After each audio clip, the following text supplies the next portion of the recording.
A chilly reception for the plowing response to the first major deep freeze of the year. An update to police training following the Red Arrow Park shooting in April. And more council members jump on board with the Milwaukee streetcar plan. This is Council Rewind, and I'm Dustin Weiss.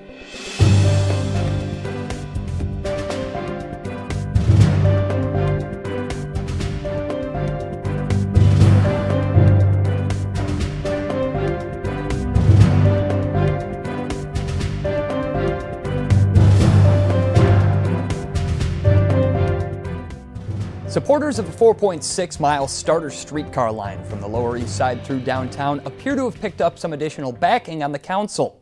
But the opposition to the plan is still able to push a final vote on the project back to February 10th. Later in the program, a recap of the latest council debate and what might be next for the Milwaukee streetcar.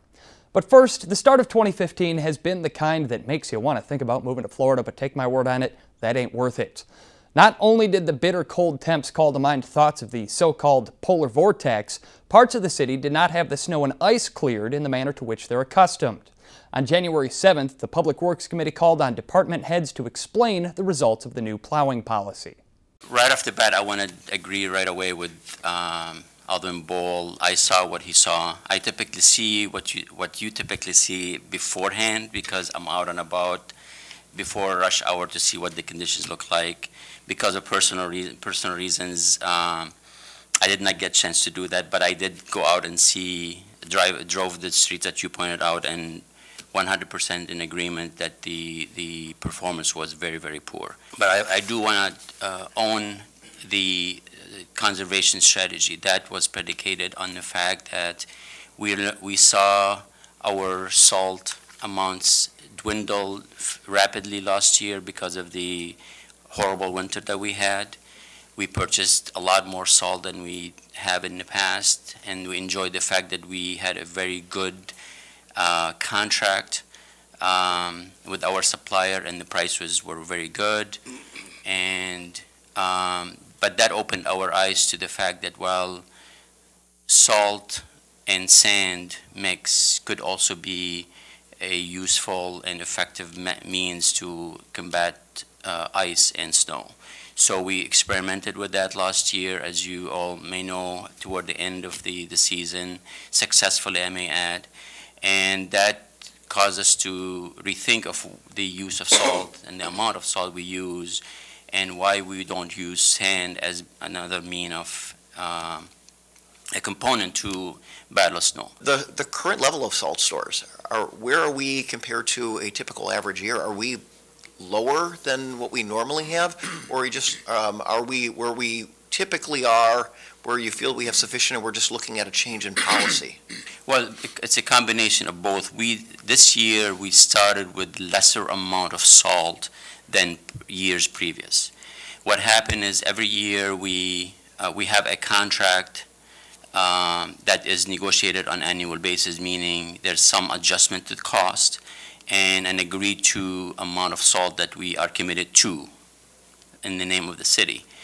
Well, because of the unusual conditions last year and the limited supply and shortage of salt, when we sat down with our supplier to negotiate this year's contract, well, it was very evident that we were negotiating from a weaker position. One, they were ready to walk away from they had the option to walk away from the contract and leaving us basically out in the cold. I mean, no pun intended, with us looking for another source. So we sat down and recognizing that fact, we believe we arrived at a very, very good outcome in all things considered. But we ended up with a lesser amount of salt, and I don't have the exact number, about 10,000 tons less than what we asked for or what we desired, and they just wouldn't provide it. And also, the contract itself allowed for an adjustment up to, I think, 25,000 tons. But the cost itself up to about 5% adjustment. They also did not want to guarantee that either, and they asked for a bigger adjustment. We wanted to be more in control of our salt capacity, so we start with the conservation mode, using less salt per event. As a matter of fact, this past event, if we were using the older strategy, we would have probably put 1,000 to 1,200 tons of salt on residential streets alone. I can tell you that we did not do that because of the conservation policy, and all our residential streets that I'm aware of, based on intel that I received, are passable. Yeah, it's packed snow, but they're passable and they're drivable. So that's the expectations. A year ago, you would have had bare pavement. Probably looked white because of the salt, not because of the snow. Now it's the other way around. So our strategy is based on the fact we want to be more prudent, we want to be more in control, so we don't get to, you know, the end of the year this year rather, and be facing an amount, a shortage in salt, and then I'm sitting here explaining why we don't have salt. Is there an availability of salt stores out there? I realize you get it later, there's probably higher prices, or is, at this point, is that availability basically diminished? If we want salt today, we can get more salt. The variable here is the cost. We're paying roughly about $55 a ton. We were offered additional amount of salt, whether it was from this vendor, our current vendor, or other vendors, at in excess of $120 a ton. $120 a ton? Yes, sometimes more. Well, again, you know, it's a balancing act. We feel that we have enough salt to get by effectively if we continue with our current new conservation policy. Now, I have to tell you that there are some lessons that we're learning as we go. Unfortunately, we need events to, I hate to use the word experiment, but to try these methods and then tweak. And we tweak sometimes during an event, but also, you know, from one event to the next. I mean, we've already sat down and assessed and evaluated the way by which we implemented our strategy two days ago. And we already are looking at tweaking what we've done in order to be more effective, but not using more salt. DPW's report was placed on file, and 6 council members have since signed a letter expressing concerns with the new policy. The police shooting and death of 31-year-old Janaury Hamilton in Red Arrow Park last year continues to have far-reaching consequences. In December, the district attorney ruled that Officer Christopher Manny shot Hamilton in self-defense after the mentally ill man took the officer's baton from him and attacked. While the police chief agreed, he also dismissed Officer Manny for failing to follow department procedures in the moments leading up to the confrontation. Protesters have been a frequent sight throughout the city, expressing their disappointment with the DA's decision, and city officials have decided to require all police officers to receive critical incident training for dealing with the mentally ill. Police leadership joined the Public Safety Committee on January 8th to explain in detail. Our members receive initial and in-service and specialized training in crisis management and assisting people with mental illness. Assertions that our officers do not receive any training are misinformed. Now we're going to accelerate our CIT training. All new recruits will extend the academy by another 40 hours and receive the CIT training as part of their recruit training. And by the end of 2017, we believe all police officers will have received the full 40-hour CIT curriculum. All of our sworn staff will receive additional in-service training during 2015. Everybody's going to get 16 hours in communication skills that's derived directly from the full 40-hour course, but they're going to get the essential things that they need without the field trips and the external lectures, but they are going to get crisis management skills and communication skills. I'd be happy to come back under a separate communication file to discuss the department's commitment to and its national recognition for its community-based, problem-oriented, and data-driven policing. There's an awful lot of misinformation and misunderstanding about why the police do what they do and where we do it. It's not a binary world. It's not just good versus bad. It's not just good versus bad policing. The social issues we're dealing with are not only manifested in our work and the outcomes of policing. We need to have thoughtful, open, pragmatic conversations about these topics. Ideology won't get us there. Starting from a point of distrust and cynicism won't get us there. We're all in this together. The city's pretty much on its own. Cursory look at the incoming Congress and the incoming state legislature doesn't indicate either place has a deep concern about urban issues. We are all challenged to do our best with what we have and do our best to reinforce the police community partnerships we have worked so hard to build. A base assumption of goodwill will be a sound place to start. So the full CIT training is 40 hours. That'll be a Monday through Friday, 8 to 4 training curriculum. Move the microphone over. Yeah, thank you. How's that? Good. And we are going to do 6 classes in 2015 and the new recruit class. So 7 classes altogether, 6 classes of veteran officers, and then the additional class with the new recruit class in May. We also are starting on January 19th, going through the middle of May, the 16-hour course. So that'll be 4 days a week, Monday and Tuesday, and then Thursday and Friday, in which officers will come for 2 days and get crisis management training for first responders. And that is a shortened version of the CIT training. Since it will take us all the way until 2017 to do the full CIT, we thought it was still really important to do the 16 hours. So everybody within the first 6 months of this year will get something. And then all police officers by the end of 2017 will have the full CIT. And then we're hoping all sworn personnel by the end of 2018. How do we stack up nationally?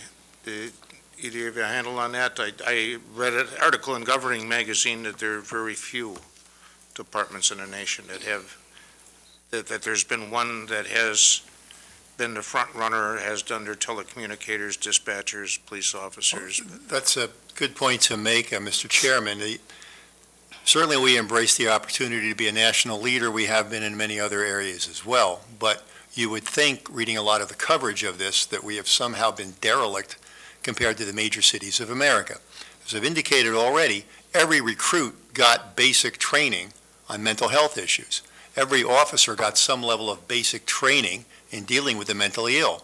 No, our entire police department wasn't trained in crisis intervention training. Only one department in the country is, and they started in 1989. Now, we're on a remarkably accelerated pace to try to get 1,800 people through a 40-hour course in 2 years. At the end of the day, how often are we going to indicate to rank and file that this crisis intervention team is probably the best practice to call when you're engaging folks with mental illness, so we don't make that judgment call that could end up being something that they have to make as far as deadly force, because the elements of the mental illness may escalate into something that may not be able to be managed. Before the inspector answers, I would like to again provide some context. The last year we measured a full year's worth of calls, 2013. We had over 8,000 calls for people in mental health crisis. We took almost 6,000 people to the county mental health facility for evaluation. There were nights of the week when there were 3, 4, and 5 cruisers up there with mentally ill people in the back seat who were in a crisis and there was no place to take them. You know, in 2013, we had 4 deadly force incidents. 3 of them involved mentally ill, armed people engaged in a violent crime. The underlying issue was mental illness. The behavior was aggressive, violent, and threatening to third parties, not just the police. And I believe in one of those cases, a CIT officer had to use the deadly force. It was just a year ago, I think Houston, for all its famousness, had to kill a mentally ill person who was armed in a public place engaging in an act of violence. So I don't want to set an expectation that despite our best efforts to train people in crisis communication skills, we can prevent a tragic outcome. They're still going to happen. I think it was just the day before yesterday in San Francisco, a mentally ill armed man challenged the police, was killed, and when they took his cell phone off his body, it says, "I'm sorry, but I didn't have the nerve to kill myself." And so these are real issues out there. They will exist despite the fact that over the next 2 years, we're going to be seeing to it that we've got as many people as CIT trained as possible, that many of them will have, tasers to try to have a lower level of force, and I don't doubt that many of them will end up with body cameras as well. Chief, you did touch on it a little bit. A question I was going to ask is what impact all this training is going to have to circumvent any type of confrontation with mentally ill patients. Is there any stats from Houston or Memphis that once they did all this training that their interaction with mentally ill patients, they didn't have as much conflict with them? Do we know that by chance or not? Yes, actually, that's one of the advantages to CIT training is that after you've trained your officers, there are lower incidents of injury to mental health consumers and to police officers. And Memphis has statistics on that, and that's one of the reasons why so many departments have engaged in the CIT training, because it does reduce some of those violent conflicts that can occur because the officers have learned how to de-escalate and how to take a different approach. It's great to hear the adjustment in what is being done by the police department for the CIT training, especially from when we last heard this file, because of the method that we were using, that, as Alderman Davis said, as situations occur, it's for us to look at them and decide for our future what things could be done to help prevent this in the future. And if there's anything that we can do as a city, then that's what we should be doing. So it is great to see that happening, because I was sitting here, and in my mind, I was laughing because I remember when we heard this last, I was actually on the committee substituting for someone. And I think it was Alderman Dudzik who said, because it was voluntary before, that maybe it should be more than just voluntary, maybe everybody should have it. And the suggestion was given that because the way other cities do it, it's seen as best practices to do it as only voluntary. And I think it was Alderman Dudzik who said, well, if some officers don't want to do it, then maybe they don't need to be officers or whatever. So it's really great to see that we are moving forward to the direction of having all the officers trained, because although it is not a perfect pill, if it can help to prevent injuries both to officers and to the mentally ill, then it's something that we definitely at least need to try. So it's great to see that. You can review Milwaukee police operating procedures in full at milwaukee.gov/police. The debate over a $124 million streetcar line in downtown Milwaukee is coming to a head, with a final Common Council decision on whether to go ahead with the route from the Lower East Side to the Intermodal Train and Bus Depot set for February 10th. The minority of council members who oppose the streetcar already used procedural maneuvering to delay the project once, while they try to collect enough signatures to force a referendum on the topic. It came before the council again on January 21st. And I really want to applaud the work that's gone on in the Department of City Development and the Department of Public Works, and the work that they've done in particular with all of the utility companies to make this a reality. Because once this happens, it will be funded by the new development that it helped inspire. Now, am I claiming that the only reason people want to locate downtown, be it a business or a young professional, is the only reason they might want to locate downtown because of the streetcar? Of course not. If we only build a streetcar and do nothing else, will that be the magic silver bullet that drastically improves our tax base? No, it needs to be done in concert with other smart decisions. Just like with the Menominee Valley and 30th Street corridor, that infrastructure that we put down in there, that wasn't all we did. We worked very closely with recruiting businesses to those areas. We had to change zoning. We had to, in some cases, be flexible with zoning depending on what businesses proposed. There's a whole range of things the city has to do right, not the least of which, in fact, the most important thing is having a safe city, having a clean city. So the money we spend on police and on firefighter and on public works matters more than the streetcar. No one ever said it didn't. That is a fundamental, most important ingredient in the success of a city. But this is one part of a strategy, and it's a part of a strategy that when other cities have done it, they have seen results.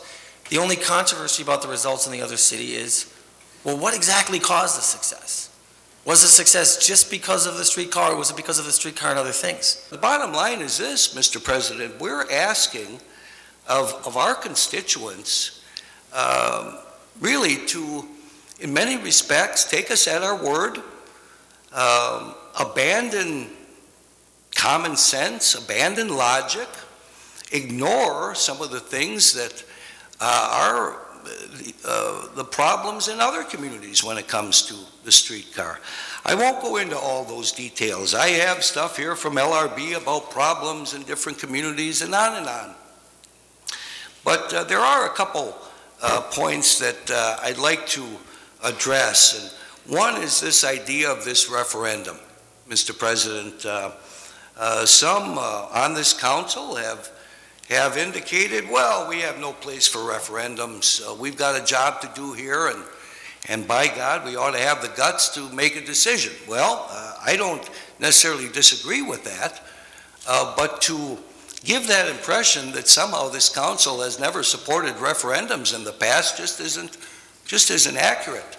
One of the things that I've heard from constituents after they've been fed a lot of misinformation is that if there's a streetcar line downtown, I'm not going to use it and it's not going to benefit me. And I would say that's far from the truth. If development happens anywhere in a city, it does expand the tax base, it does benefit you. If it happens downtown, downtown is 2% of the land and pays 13% of the taxes. If there's development around this line, it's helping my district, it's helping every district in the city. It is paying for potholes. It is paying for police service. It is paying for those needed services and helping out with the budget. You know, there's been this comment out here that if we don't use this funding, it will just go away. And knowing the truth, not the political rhetoric, but knowing the truth, that is just not true. And we have documentation where people have said this time and time again that if we don't approve this project, then they're going to take it from Milwaukee and they're going to allocate it someplace else. And that's just simply not true. The USFTA, in this document in the Journal Sentinel, who did a PolitiFact check, specifically said that if we don't use the funding, it just sits, I quote, the grant money just sits there until Congress acts. Yes, I would just assure Alderman Davis that silence does not suggest an admission. A. B, at some point, you have to stop arguing that the world is flat and accept the facts and accept reality. This community is in such dire fiscal constraints. Our police department actually experienced furloughs. We're getting about 49,000 less police hours coverage because of our dire fiscal constraints in the city. We got brownouts in the fire department. We're getting complaints that our potholes, we can't even fill in our potholes. You can go right on down the line with all the other cutbacks that we've been experiencing in terms of the delivery of the basic services for the residents in the city of Milwaukee. And we're going to spend millions upon millions of dollars on this particular project that we just don't have. I've got constituents moving out of the city that can't afford to pay the taxes here anymore. You can live in the suburbs and pay a lot lower taxes than you do here. And this is just going to be another thing adding to the list. So let me be very clear. The streetcar is not the second coming. It is not. To sell it as something that it isn't a fair characterization.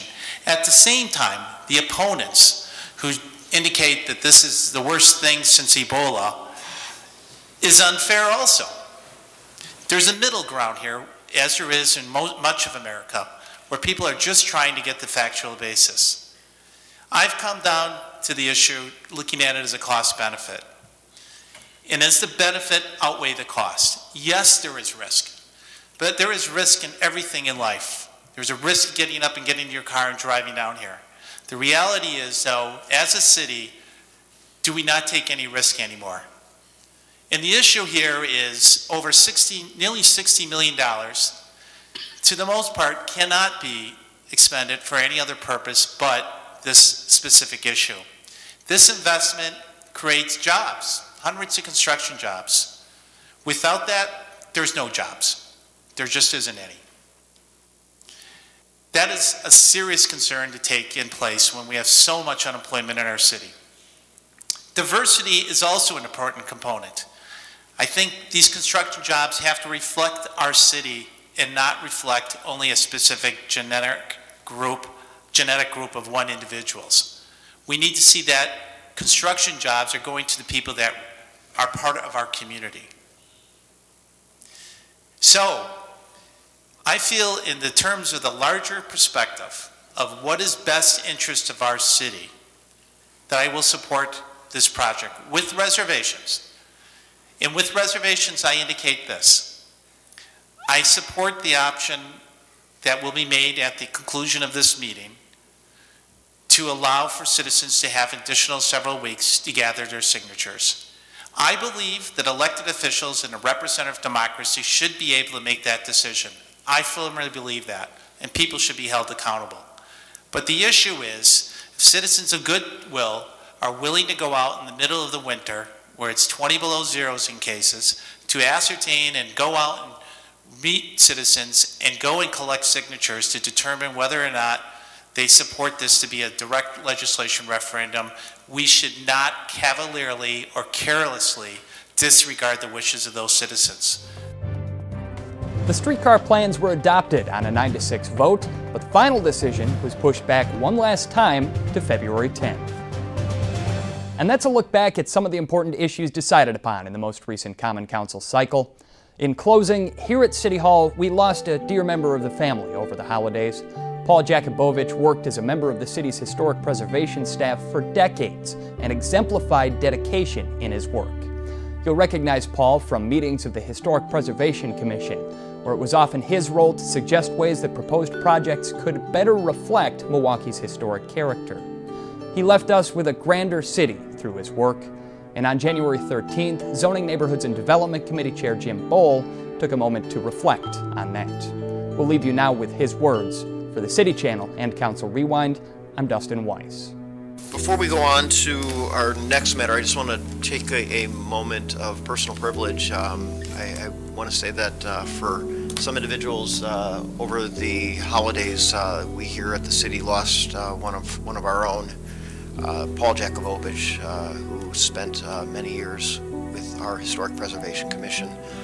Paul was a extremely dedicated city employee, a wealth of information.